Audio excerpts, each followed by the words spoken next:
اعوذ باللہ من الشیطان الرجیم بسم اللہ الرحمن الرحیم۔ السلام علیکم گرلز، آج آپ کا لیکچر نمبر 20 ہے فار کلاس 4th ایئر۔ آج ہم ریڈ کریں گے حدیث نمبر 11۔ اس کا ٹاپک ہے کہ قیامت کے دن 5 سوال۔ کون سا قیامت کے دن ہم سے 5 سوال پوچھے جائیں گے؟ یہ قیامت کا پرچہ ہمارے پاس اس پیپر ہے، اس کے کیا کویسچنز ہیں، اس کی تیاری آنسر کی ہمیں اس دنیا میں کرنی ہے اور نبی پاک صلی اللہ علیہ وسلم نے بتا دی ہے۔ ان سے ابن مسعود ان نبی صلی اللہ علیہ وآلہ وسلم قالا فرمایا، حضرت ابن مسعود رضی اللہ تعالیٰ عنہ نبی صلی اللہ علیہ وسلم سے روایت کرتے ہیں کہ آپ صلی اللہ علیہ وسلم نے فرمایا، لا نہیں تزولو چل سکیں گے قدمہ قدم ابن آدم کے بیٹے کے یوم القیامتی قیامت کے دن۔ آپ صلی اللہ علیہ وسلم نے فرمایا، قیامت کے دن ابن آدم کے قدم اپنی جگہ سے آگے نہیں ہٹ پائیں گے، من عند ربہ اپنے رب کے سامنے، حتیٰ یہاں تک کہ یسأل سوال کیا جائے گا، ان سے خمس 5 یہاں تک کہ جب تک اسے 5 چیزوں کے بارے میں سوال نہ کیا جائے گا۔ ان سے عمرو ہی اس کی عمر کے بارے میں، فیما کس میں، افناہ کھپائی، اول یہ کہ اس کی عمر کن باتوں میں اس نے کھپائی، وان اور سے شبابی ہی اس کی جوانی، فیما کس میں ابلاہ گزاری، دوسری جوانی کن باتوں میں گوائی، اور ان سے مالی ہی اس کے مال کے بارے میں، من سے اینا کہاں، اکتسبہ اس نے کمایا، اور فیما کن باتوں میں انفاقہ خرچ کیا، تیسری بات ہے مال کے متعلق کہاں سے کمایا اور کن باتوں میں خرچ کیا، ماذا عملا اور یہ کہ اور ماذا کیا عملا عمل کیا، فیما جس میں عالمہ علم تھا، اور جن باتوں میں کیا، پانچواں یہ کہ علم سیکھ کے اس پہ عمل کیا اور کتنا کیا۔ تشریح اس حدیث کی، حدیث مبارک میں بتایا گیا کہ قیامت کے دن اللہ تعالیٰ کی عدالت سے کوئی شخص ہٹ نہ سکے گا جب تک اس سے 5 سوالات کی جواب طلبی نہ کر لی جائے گی، یعنی ان سے 5 چیزوں کی نعمتوں کا حساب ہر شخص کو لازماً فرداً دینا پڑے گا۔ وہ ہے جی نمبر 1، اولاً اپنی عمر اور زندگی کن امور میں گزاری اور بسر کی، دوسرا جوانی کی بابت کن مشاغل میں بسر کی، تیسرا مال دولت کے بارے میں کیسے کمایا اور کن باتوں میں خرچ کیا، اور پانچواں اور آخری سوال علم سیکھ کر اس پہ عمل کتنا کیا اور کہاں تک کیا۔ اس حدیث میں سمجھایا گیا ہے کہ اللہ تعالیٰ نے انسان کو دنیا میں جو سامان حیات دیا ہے، یعنی زندہ رہنے کے لیے جو سامان دیا ہے، اس کے ذرے ذرے کا حساب ہوگا۔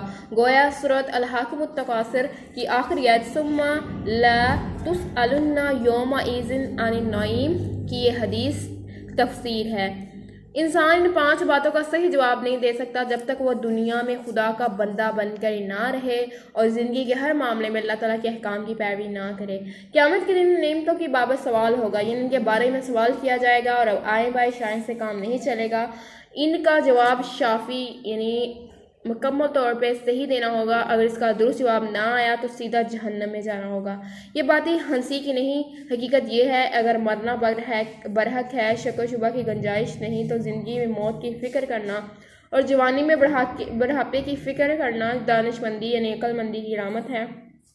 قیامت کے دن سب سے پہلے جن نعمتوں کے بارے میں باز پرس ہوگی، پوچھ گچھ ہوگی، اس کی فکر آج کر لینی ضروری ہے، ورنہ کل ہمیں شرم اور ندامت کے سوا کچھ نہ حاصل ہوگا۔ اس کا یہ تو اس کی تشریح ترجمے کے بارے میں، اب اس کے ٹاپکس الگ سے اس کی تشریح کی گئی ہے کہ سب سے پہلے جو ہمیں نظر آتا ہے اس میں ٹاپک وہ ہے کہ انسان شتر بے مہار نہیں، انسان ایک کھلے ہوئے جانور کی طرح نہیں ہے کہ اسے کسی کے سامنے جواب دے نہیں ہونا۔ آدمی کی بڑی غلطی ہے کہ وہ اپنے آپ کو شتر بے مہار سمجھتا ہے، وہ اس بھول میں گرفتار ہے کہ کوئی اس کا محاسبہ کرنے والا نہیں، جو چاہے کھائے پیے، جو چاہے کرے، کوئی فکری اور لا-بالی پن کی زندگی بسر کرنے کا نام شخصی آزادی رکھ دیا گیا ہے۔ اس کے بڑے بڑے لوگ حامی ہیں، ان کے منہ میں ہر وقت یہی ہے کہ ہر شخص آزاد ہونا چاہیے، اون کی طرح منہ اٹھا کر جہاں چلا جائے۔ تماشا یہ ہے کہ یہی آزادی کے حامی زبان سے تو یہ کہتے ہیں، لیکن جب کوئی شتر بے مہار اور لاؤبالی انسان زندگی کی ترنگ میں آ کر خود ان کی شان میں کوئی گستاخی کر بیٹھے تو پھر وہ اسے ادھر ادھر سے گھیر پکڑتے ہیں اور ان کی ناک چھید کر اس میں نکیل ڈال دیتے ہیں اور سرا اپنے ہاتھ میں رکھتے ہیں۔ یہی وجہ ہے کہ قید خانے بھرے ہوئے ہیں۔ جیل خانے آباد ہیں، مالداروں اور طاقتوروں کے سوا کسی کی مجال نہیں کہ ذرا ان کے مقرر کیے ہوئے قاعدوں سے ہٹ سکے۔ اس حدیث سے معلوم ہوتا ہے کہ انسان کی آزادی سلب نہیں کر سکتا۔ خود اس کے پیدا کرنے والے نے اس کو اپنے بنائے ہوئے قوانین کا پابند بنایا ہے، یہاں تک کہ وہ اپنے بے حکم اپنی جگہ سے نہیں ہل سکتا۔ سب سے بڑی روک تو یہ ہے کہ جن چیزوں کے بل پہ وہ کودتا ہے، یعنی جوانی اور علم، ان سب کا اسے قیامت کے دن حساب دینا ہوگا، اور وہ اپنی جگہ سے بھی ہل نہیں سکے گا جب تک وہ ان چیزوں کی بابت یا اس کے بارے میں سوالات کے جواب نہ دے کہ اس نے زندگی کن شغلوں میں بسر کی، جوانی سے کیسے کام لیا، مال کیسے کمایا، اسے کن چیزوں میں خرچ کیا، علم سے کیا کام لیا۔ مگر غور کیا جائے تو یہ قانون زندگی کا خلاصہ ہے اور دین کا نچوڑ ہے۔ موت ایک دن آنی ہے، کوئی اس سے آج تک نہیں بچا اور نہ کسی کے بچنے کی امید ہے۔ پھر ذرا سوچ سمجھ کے چلو، تمہارا ذرہ ذرہ کام لکھا جاتا ہے، اس کی بابت ایک دن پوچھا جائے گا۔ آج ہمیں ایک دن کا حساب دینے سے گھبراتے ہیں، لیکن مرنے کے بعد زندگی بھر کے اعمال کا حساب ہوگا۔ اللہ اللہ کتنا کٹھن ہوگا یہ کام، اور کتنی بڑی ہوگی یہ گھڑی۔ جوانی کو دیوانی کہتے ہیں۔ اس عمر میں انسان زندگی سے بھرپور مگر بے فکری اور وہ لاؤبالی ہوتا ہے۔ اس کے بارے میں خاص طور پہ باز پرس ہوگی۔ مال و دولت کے ذرائع اور خرچ کے مقامات دونوں کی پوچھ گچھ ہوگی۔ ناجائز ذرائع سے کمانا ہی برا نہیں، بلکہ ناجائز کاموں میں خرچ کرنا بھی اتنا ہی بڑا جرم ہے۔ تو پھر علم ہو تو عمل نہ ہو، یہ انسان کی سب سے بڑی بدقسمتی اور بدبختی ہے۔ ہم ان سوالات کے تفصیل بیان کرتے ہیں۔ پہلے انسان کا یہ ٹاپک بیان کر دیا کہ انسان ایک چتر بے بہار نہیں، یعنی اس نے جواب دہ ہونا ہے۔ پھر اس کے بعد ہر 5 سوال ہیں، وہ ساری ڈیٹیل یہاں پہ بیان ہے۔ پہلا سوال ہے کہ زندگی کیسے گزارے جائے۔ انسان کی زندگی بڑی نعمت ہے، دنیا کی حیات مستعار، چند روزہ اور عارضی ہے۔ ملک کی آیت نمبر 2 میں ارشاد الہی ہے، اللہ ذی خلق الموت والحیات لیبلوکم ایکم احسن عملا۔ اللہ کی وہ ذات ہے جس نے زندگی اور موت دی تاکہ تمہاری آزمائش کرے کہ تم میں کون شخص عمل میں سب سے زیادہ اچھا ہے۔ زندگی آزمائش ہے۔ انسان کی زندگی کا مقصد بتایا، وَمَا خَلَقْتُ الْجِنَّ وَالْإِنسَ إِلَّا لِيَعْبُدُونِ۔ ہم نے انس اور جن کو صرف اپنی عبادت اور فرما برداری کے لیے پیدا کیا ہے، اور ہر پیغمبر نے پیغام دیا۔ سورہ نام کی آیت نمبر 126 میں ارشاد فرمایا، اور میری حیات اور ممات اللہ کی اطاعت کے لیے ہے۔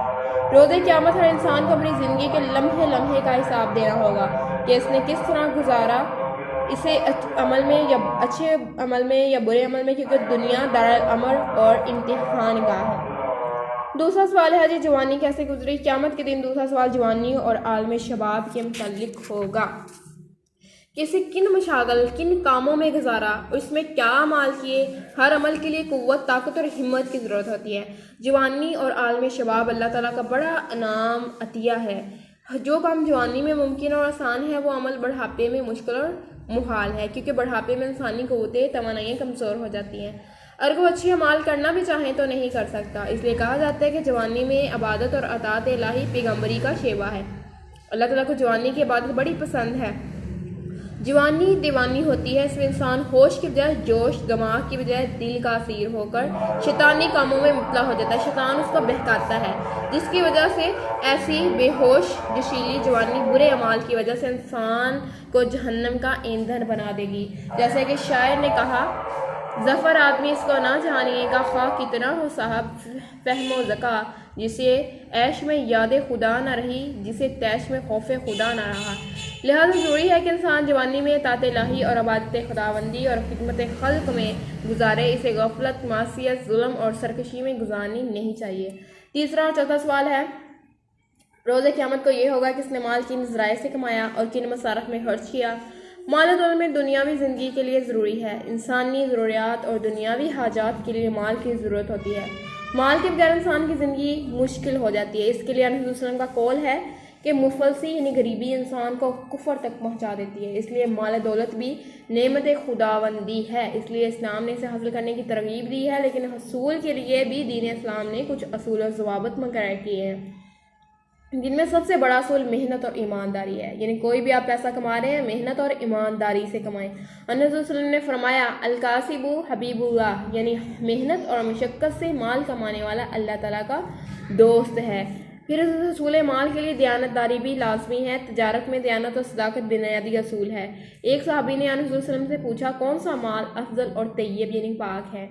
فرمایا محنت اور دیانت سے کمایا ہوا مال۔ اس طرح وسلم کا ارشاد ہے ایک سچا اور دیانتدار تاجر قیامت کے دن شہداء، صدیقین اور انبیاء کے ساتھ ہوگا۔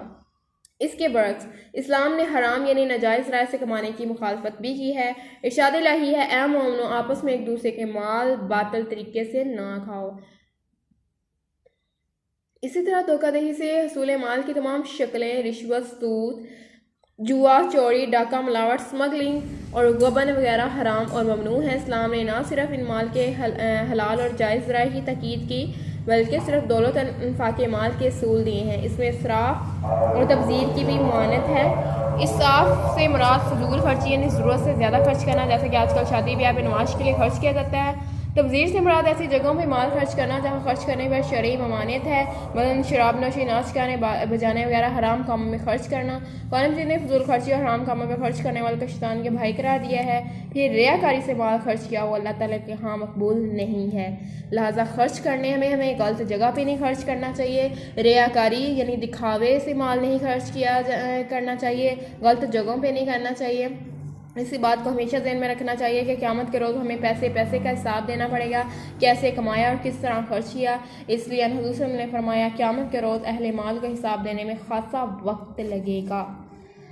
آخری اور پانچواں سوال، علم سیکھ کر اس پہ کہاں تک عمل کیا؟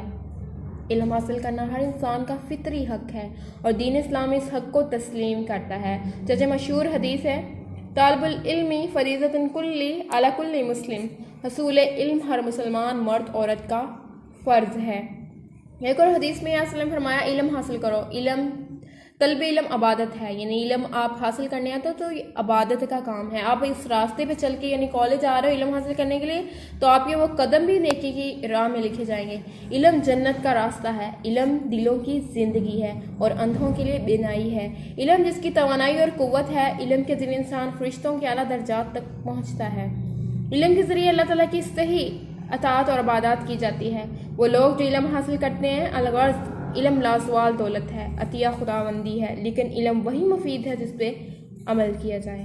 علم و عمل میں موافقت ضروری ہے ورنہ یہ منافقت ہے، اور اس کی مثال گدھے کی ہے جس پہ کتابیں لدی ہوئی ہیں اور ان سے فائدہ نہیں اٹھاتا۔ آپ صلی اللہ علیہ وسلم کا فرمان ہے العلم دون العمل وبال، یعنی عمل کے بغیر علم وبال اور ہلاکت ہے۔ ایک اور موقع پر آپ صلی اللہ علیہ وسلم نے عالم بے عمل کو چراغ کے فتیلے سے تشبیہ دی ہے جو لوگوں کے لیے تو روشنی مہیا کرتا ہے لیکن خود جل کر رہ جاتا ہے۔ اس لیے قیامت کے روز عالم سے پوچھا جائے گا کہ اس نے علم حاصل کر کے اس پہ کس قدر عمل کیا۔ اگر اس نے اپنے حاصل کردہ علم پہ عمل نہ کیا ہوگا تو اسے جہنم میں پھینک دیا جائے گا۔ عمل سے زندگی بنتی ہے، جنت بھی جہنم بھی، یہ خاکی اپنی فطرت میں نہ نوری ہے نہ ناری۔ الغرض اللہ کے صادق و صدوق رسول صلی اللہ علیہ وسلم نے ہمیں قیامت کے دن کا پرچہ اور سوالات بتا دیے ہیں۔ ان سوالات کے ٹھیک ٹھیک جوابات دینے کی دنیاوی زندگی میں تیاری کرنی چاہیے تاکہ آخرت کے امتحان میں ہم کامیاب